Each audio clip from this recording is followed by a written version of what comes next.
Mesdames, Messieurs, bonsoir et bienvenue sur Télé Tchad.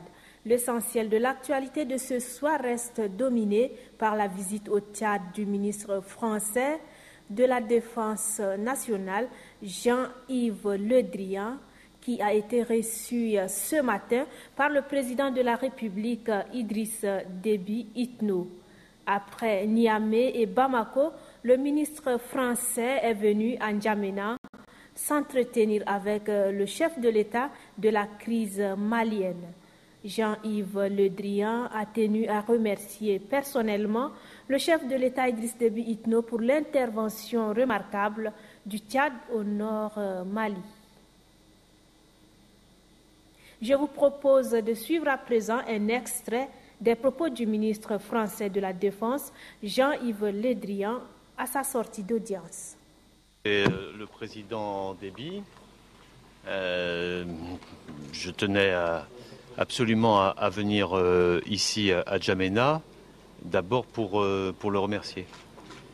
Parce que depuis l'opération Serval et l'intervention française au Mali, nous avons eu un soutien total de la part du Tchad, du ministre de la Défense qui est à mes côtés, et une participation et une détermination des forces tchadiennes qui a été tout à fait remarquable.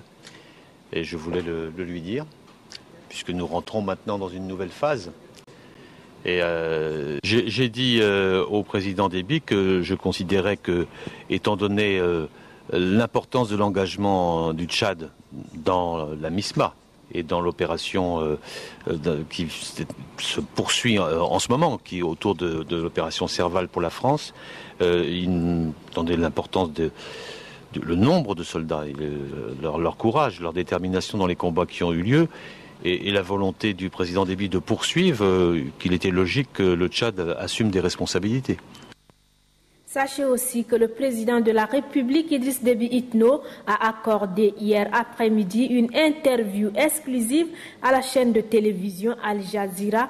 Au cours de cette interview réalisée par Fadoul Binei, le chef de l'État est revenu sur plusieurs sujets d'actualité, notamment la relation bilatérale entre le Tchad et la Libye, après avoir rappelé que notre pays avait trop souffert sous l'ère Kadhafi. Le chef de l'État a indiqué que le Tchad aspire aujourd'hui à des relations saines basées sur la confiance mutuelle avec la Libye nouvelle. Mais malheureusement, dit-il, des mercenaires tchadiens sont en ce moment regroupés dans un camp à Benghazi. Ils y subissent une formation militaire. À quel dessein ? S'interroge le chef de l'État avant de demander aux nouvelles autorités libyennes de prendre toutes les dispositions pour que le Tchad ne soit pas déstabilisé à partir du sol libyen. Idriss Déby Itno dans des propos recueillis par Fadoul Binei. Nous avons connu des relations très difficiles avec Kadhafi pendant 40 ans. Kadhafi a occupé le tiers du Tchad. Kadhafi a détruit le Tchad. Kadhafi a déchiré le Tchad. Kadhafi a exterminé des Tchadiens. S'il y a un pays qui a subi, je dis bien qui a subi, des souffrances et le désordre par rapport au régime de Kadhafi, c'est d'abord le Tchad. Nous pensons qu'avec la Libye nouvelle, et c'est notre souhait que la Libye nouvelle ne prenne pas le pas de Kadhafi pour mettre en mal la paix et la quiétude des pays voisins au sud du Sahara. Nous savons qu'à Benghazi, certains frères qui sont là-bas, je les connais tous, ils sont 4 ou 5 grandes personnalités de la Libye nouvelle, qui veulent organiser une sorte de rébellion avec le résidu des mercenaires qui ont quitté le Soudan. Je crois que ce ne serait pas une bonne chose dans la stabilisation de la sous-région. Donc, je demanderai à mon frère de la Libye nouvelle de prendre toutes les dispositions nécessaires pour éviter les désordres au Tchad, parce qu'ils ne gagneront plus rien, ils ne gagneront rien du tout. Nous voulons de bons rapports avec la Libye. Nous cherchons à avoir le meilleur rapport possible avec la nouvelle Libye. Nous voulons travailler avec la nouvelle Libye. Nous voulons coopérer avec la nouvelle Libye. Et je souhaite que de l'autre côté aussi, nos frères fassent la même chose. Et nous travaillons ensemble dans le cadre de l'Union africaine, dans la construction du continent africain. Et il est nécessaire que tous les dirigeants de différents pays prennent les dispositions nécessaires de manière à ce que nous puissions maîtriser le phénomène d'instabilité chronique qui secoue l'Afrique depuis les indépendances jusqu'à nos jours. Je pense que le moment est venu que l'Union africaine, qui va fêter le cinquantenaire dans quelques semaines, peut-être insufflera un nouveau sang pour que les pays africains ne soient pas à l'origine des désordres des autres pays africains. À la primature, le chef du gouvernement a accordé une audience à une délégation des notaires conduite par Maître Régine Do Collins, présidente de la Commission africaine de l'Union internationale du notariat. Les échanges ont porté sur la 8e édition de l'Université du notariat d'Afrique, dont les travaux se sont achevés vendredi ici à N'Djamena. Ramat Daye Hassan. Les notaires d'Afrique se sont rencontrés dans la capitale tchadienne du 24 au 26 avril 2013 à l'occasion de la 8e édition de l'Université du notariat d'Afrique.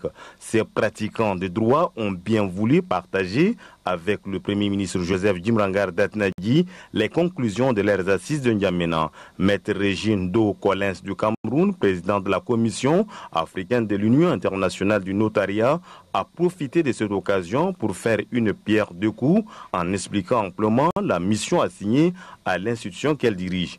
Le chef de gouvernement, qui est aussi un juriste de formation, a bien apprécié l'approche préconisée par les notaires avant de leur prodiguer des sages conseils, ce qui a réconforté davantage la présidente de la commission qui n'a pas caché sa satisfaction. Nous avons présenté donc l'université qui est une session de formation qui est destinée aux notaires africains, la formation continue pour les notaires et leurs collaborateurs, et au cours de laquelle nous évoquons donc les sujets d'importance qui intéresse notre pratique professionnelle.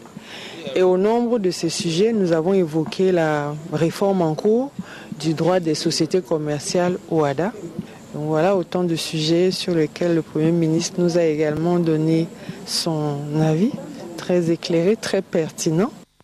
L'occasion, vers le larron, le notaire Abdoulaye Arissou du Cameroun en a profité pour dédicacer son livre intitulé « La terre est un droit humain » au chef de l'État Idriss Déby Itno et au Premier ministre chef du gouvernement Joseph Djimrangar Datnadji. Pour mémoire, ce livre a été préfacé par les anciens chefs d'État français et sénégalais Jacques Chirac et Abdou Diouf. Maître Abdoulaye Arissou explique le contenu de son livre. Vous savez qu'aujourd'hui, le problème de la terre est un problème qui est très récurrent sur l'ensemble de l'Afrique. Le constat qui est fait, c'est qu'en Afrique, 60 à 95% des litiges devant les tribunaux administratifs et les tribunaux civils sont d'origine foncière. Et nous, les notaires, nous voulons montrer notre rôle social en aidant nos États et nos populations avec toute l'expérience que nous avons emmagasinée pendant des années pour pouvoir aider à donner des titres de propriété à grande échelle. Ces notaires venus d'Afrique du centre, de l'ouest et du Maghreb sont répartis très ragaillardis de la disponibilité du Premier ministre chef du gouvernement à leur faciliter la tâche. En rappel, les assises de la 8e Université des notaires d'Afrique francophone qui se sont achevées hier ont permis aux participants de dresser un état de lieu de la profession et de mener une réflexion comparative des législations. Les précisions avec Remadi Orion-Odette. Cette 8e session de l'Université du notariat d'Afrique a permis aux professionnels de s'initier aux arcanes de la négociation et de la rédaction des accords de partenariat public et privé dans les opérations de lotissement et de construction de logements sociaux. Les notaires ont également évalué l'impact de leur intervention dans la constitution des garanties et leur suite au regard non seulement des dispositions nouvelles de l'acte uniforme portant organisation des sûretés, mais aussi de l'acte uniforme portant organisation des procédures simplifiées de recouvrement et de voies d'exécution. Ce qui réjouit l'Ordre des notaires du Tchad, organisateur de cette 8e université. Je suis aujourd'hui traversé par un sentiment, c'est celui d'une légitime fierté. Légitime fierté, pourquoi? D'avoir pu rassembler les confrères après seulement être saisis 3 mois plus tard, parce que c'est en février que la CAF nous a envoyé l'écrit pour confirmer la délégation du Tchad pour abriter cette assemblée. Nous avons tiré le meilleur enseignement de ces rencontres et il appartient maintenant à chacun de nous d'en faire un bon usage dans son cabinet et dans ses relations avec ses clients. Les participants ont émis des recommandations et suggestions diverses allant dans le sens de l'adoption d'une loi sur le partenariat public-privé dans leurs différents États. Ces préoccupations seront incessamment mises en œuvre selon la représentante du gouvernement. Le gouvernement de la République du Tchad est resté très attentif à vos travaux et n'attend plus qu'à mettre en œuvre vos recommandations. Il convient de relever ici que celle-ci arrive à un moment où le ministre ayant conduit l'élaboration du projet du Code foncier prend les rênes du ministère de la Justice qui, dans le cadre de la modernisation du droit positif, a lancé un vaste programme de réforme législative. Le pays qui accueillera la 9e édition de l'Université du notariat d'Afrique sera connu lors du congrès ordinaire de notaires qui se tiendra en octobre prochain à Lomé au Togo. Double cérémonie de passation de service ce matin. Le ministre de la Justice et son collègue des nouvelles technologies de l'information ont officiellement pris les rênes de leurs départements respectifs. Le point avec Belgar Larmé Laguerre. Après 20 mois passés à la tête du ministère de la Justice, Abdoulaye Sabrou Fadoul cède sa place à Maître Jean-Bernard Padaré.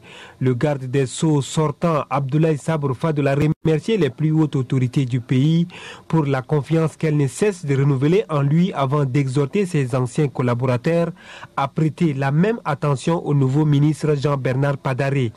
Celui-ci, pour sa part, apprécie le travail accompli par son prédécesseur et promet poursuivre l'œuvre qu'il n'a pu achever. Jean-Bernard Padaré a invité ses collaborateurs au respect de l'éthique et de la déontologie. Aussitôt après avoir passé la main à la justice, Abdoulaye Sabrou Fadoul est allé prendre service au département des postes et des nouvelles technologies de l'information. Bayouang Djibergui Amand Rosine, la ministre sortante, a saisi l'occasion pour dresser le bilan des activités menées ainsi que des projets en cours d'exécution. La ministre sortante a indiqué que des grands défis restent à relever dans ces secteurs encore sous-exploités au Tchad. Abdoulaye Sabrou Fadoul entend relever ces défis et ce avec le concours du personnel pour le bénéfice du pays. Au ministère de la Justice, tout comme au poste et des nouvelles technologies de l'information, les cérémonies se sont achevées par les signatures des passations des services sous le regard avisé du ministre secrétaire général du gouvernement, Samir Adam Anour. Voilà qui met fin à cette édition. Merci pour votre aimable attention. Pardonnez toutes les imperfections et excellente nuit à tous.